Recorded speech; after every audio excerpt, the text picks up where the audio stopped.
Hi and welcome back to my channel. My name is Sunnefa and I do sit down vloggy type stuff like this, but I also do music, and I will put a card right here so you can go check out my music videos. But other than that, I have videos coming out every week, and today I wanted to talk about the Netflix movie of the summer, Eurovision Song Contest, The Story of Fire Saga. The reason I wanted to talk about it is because the main characters are from Iceland and a lot of the plot happens in Iceland, and I am from Iceland. So I wanted to give you a little bit of a review of this movie from an Icelander's perspective. Spoiler alert, if you haven't seen the movie, please stop right here, go watch it, and then come back. You have been warned because I will be revealing some plot points. All right, let's do it.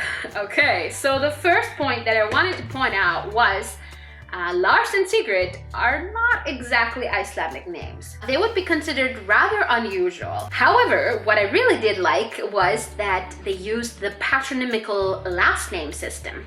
Now, without going into too much detail about that, the patronymical last name system works by having each person's last name being indicative of their father's name, their father's first name. And so Lars and Sigrid, their last names are Eriksson and Eriksdóttir. And this indicates that they have the same father.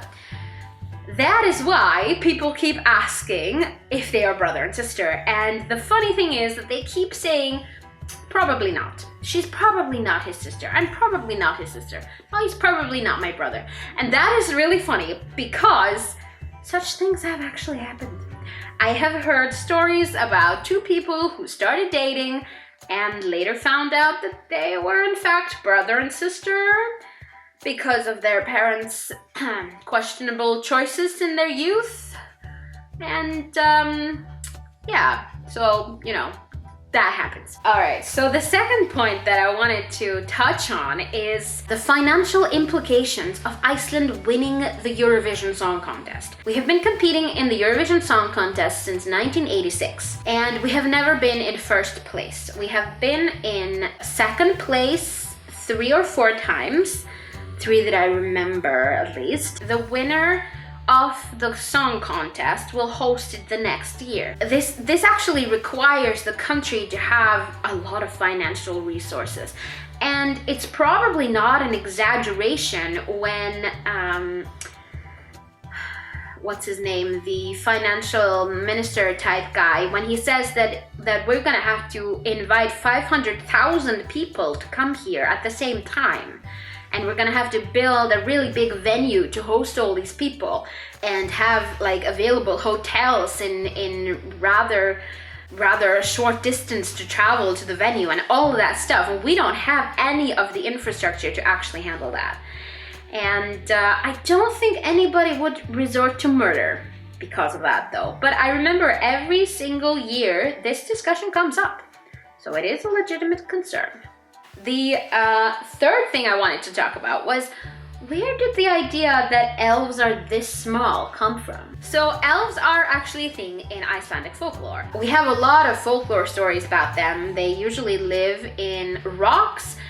They're kind of, they're called like the hidden people or yeah, something like that. They live in the rocks. There are stories about if people piss off the elves, that they will take their revenge and stuff like that. But in all of those stories, the implication is that the elves are kind of just like us. They're just hidden.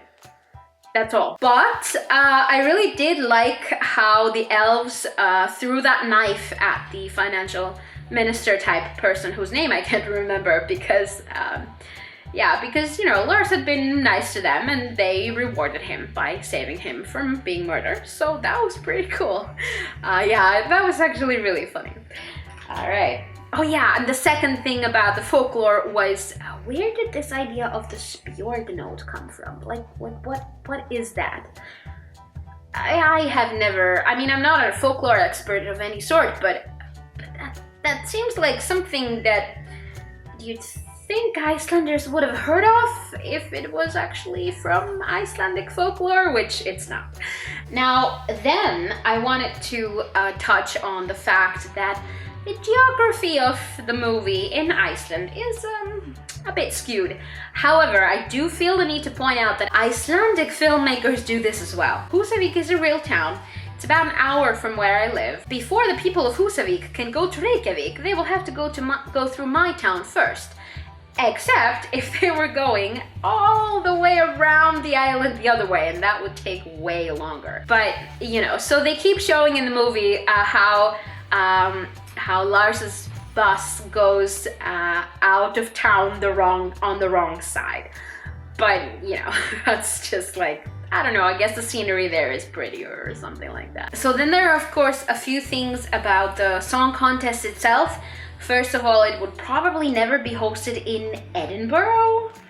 Probably rather London, but I can't promise that. The second thing is that if somebody had an accident on stage and their scarf got caught in a hamster wheel and the hamster wheel rolled off the stage, wouldn't the stage be filled with like emergency personnel trying to make sure nobody's actually hurt and nobody died and stuff like that? Would they just like let it happen and then laugh at everyone? And then the semifinals actually don't reveal how many points each country gets. That is only in the final, but I do understand why they decided to do it this way, because they only showed 2 songs in the actual final. All right, then in the final, I have some questions about, you know, how did Lars actually know so much of Sigrid's song? He had only heard her sing it, you know, sing a part of it once. So how did he know, you know, verse, pre-chorus, chorus, verse, chorus, stuff like that? Which brings me to the song.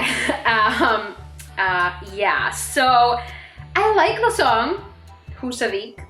I do feel the need to point out 2 very big problems with it though. First of all, I really do have to ask, why did the producers of the song not ask an Icelandic singer to sing it? There are so many amazing Icelandic singers who could have done it. Many of them have been to Eurovision, so why not?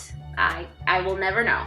Second of all is, yeah, why did they only consult Google Translate when writing the Icelandic lyrics? Because they have some grammatical errors. All right, so having said all of that, I gotta say though, I really like this movie. It's hilarious. And the Icelandic stereotypes are just, they are super funny. I really like that. I would definitely recommend it, and there's some pretty Icelandic scenery in it. While travel is restricted and you can't come here, then I definitely recommend you get some dose of Icelandic scenery by watching that. And do let me know what you thought of the movie if you've seen it. Well, if you haven't seen it, you know that I've pretty much spoiled all of it for you. But yeah, I'd love to know what you thought of the movie. Was there anything that you had like a problem with or like didn't like or whatever? Yeah, I'd love to hear all of it. And thank you so much for watching this video, and I really hope that you enjoyed it, and I will see you again with a new video next week. Bye!